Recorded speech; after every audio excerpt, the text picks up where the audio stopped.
The anti-literacy laws in the South.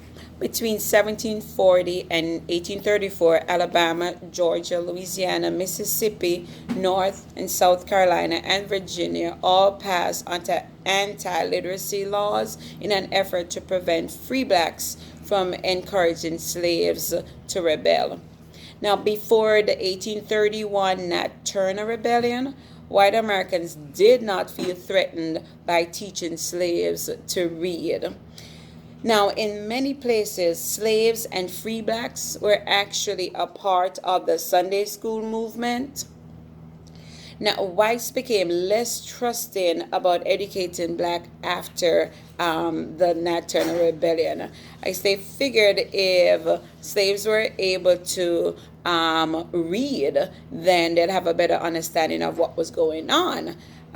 So they'll be more likely to want to fight against what was happening.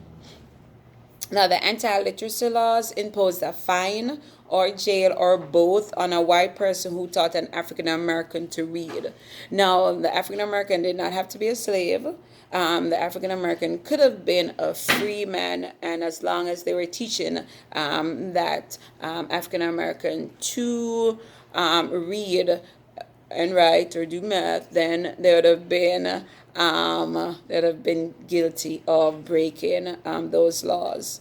Now, the only documented case of someone going to jail for breaking the anti-literacy laws was Margaret Douglas.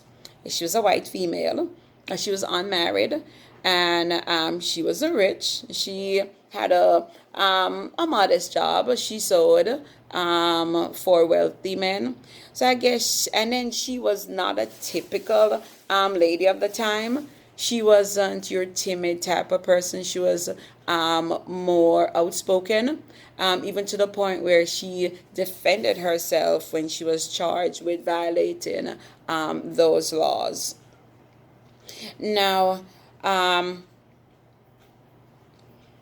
if blacks remain illiterate, now that is one thing that would pretty much keep the slaves in check, and so that is why it was that issue of ensuring that the black people in the South were not given that education.